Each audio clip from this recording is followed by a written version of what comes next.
6 months ago, I was working for the second largest bank in the UK as a cloud security engineer. And it was at this point that I took the biggest risk that I've taken in my life and quit that job to spend some time being a full-time content creator and building a business around my YouTube channel. This was a massive risk, especially because it was at a point where the job market was crazy. For the past 6 months, I have been a full-time tech YouTuber, and I want to use this video as the opportunity to give an update on this whole experience. What's up guys, welcome to the channel. My name is Caleb, and today I'm going to be talking about how I quit my 9-to-5 to be a full-time tech YouTuber. I want to give you guys the real on this experience. So I have 1 or 2 notes, but this video is going to be as unscripted as possible. If you saw the video I made when I left my job, you know exactly the reasons that I left. Whilst working, I didn't feel as if I had the time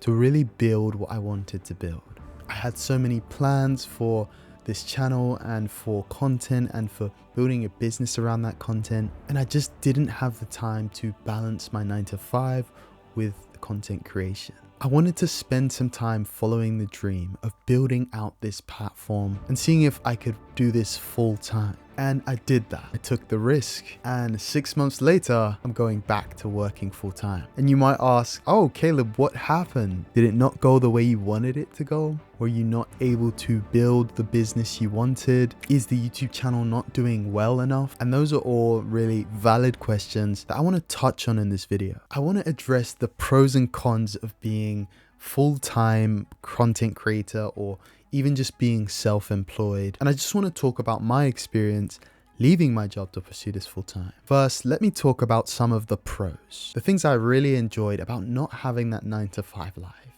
And the first thing was time and flexibility. Now, running this channel and making content is not easy, and it does take a lot of time, but you have the flexibility to choose when you do those things. I had the options to spend time with people in the middle of the day, or to go away on a Tuesday or a Wednesday, things I would have never been able to do if I didn't take annual leave or PTO. That freedom and flexibility from being self-employed was really liberating. Although I have so much work to do with building this channel, getting podcast guests and, doing some editing and all the other things, I got to do those at different times and got to sort of slot other things in. And that freedom and flexibility kind of leads on to the next real pro about being full-time creator. During this period, I honestly felt like I was pursuing passion and not being led by the system that was built for me. I was doing something I enjoyed as my job. I enjoy running a podcast. I enjoy speaking to people. I enjoy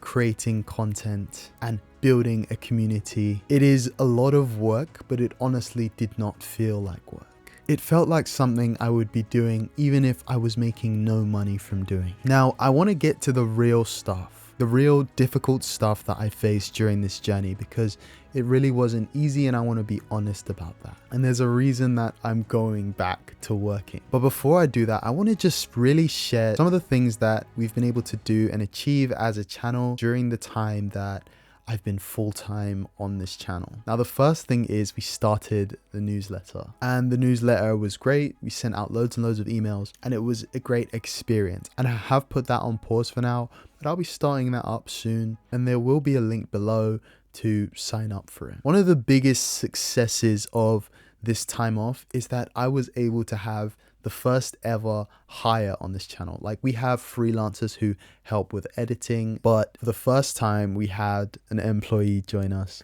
who was Twist, who did such a great job with the LinkedIn page. He was the one putting out all the posts on LinkedIn for Tech Certified Podcast and running the newsletter for a bit. And he helped set up our community, which leads us into the next thing. We started the Tech Certified community, and we had a great time on there. Honestly, I feel so much closer to a lot of the people watching these videos because I've been able to meet you and speak to you on message and even on weekly calls, where I've been able to even get to know some of the people who watch these videos really closely. So if you're watching this and you're part of the Tech Certified community, thanks so much. I feel like I was only able to have the time to even do that stuff because I wasn't working full time. Now that I'm going back to working full time, now that it's set up, it will be easier to sort of keep that going. And, you know, hopefully we'll return to, you know, having weekly calls. It'll have to be after work though.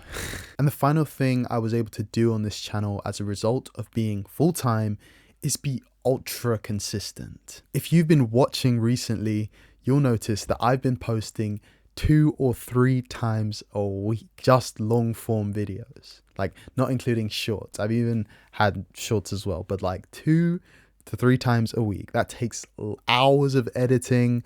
That takes discussing with, you know, my freelance editor who helps me out a lot and making sure, you know, I process the podcast episodes. It takes a lot of time, guys. I'm not just saying that. And it's only as a result of me really being full time that I've been able to do that. So that flexibility and that time gave me the opportunity to just be so consistent, but also to have sort of a process of how I do things now. You know, I'm hoping that now that I'm going back to work, I'll be able to keep that going, but don't be surprised if we're slightly less consistent as a result of me being back to full-time work. Minimum of 1 post a week, but those weeks that I've had 2 or 3 videos probably won't be happening because I'm just going to be really focused on career for a while. But now let's get to the real stuff. And let me be really honest about the difficult times that I did face while being full-time self-employed tech YouTuber. The first really difficult thing about this, I was now relying on this YouTube channel to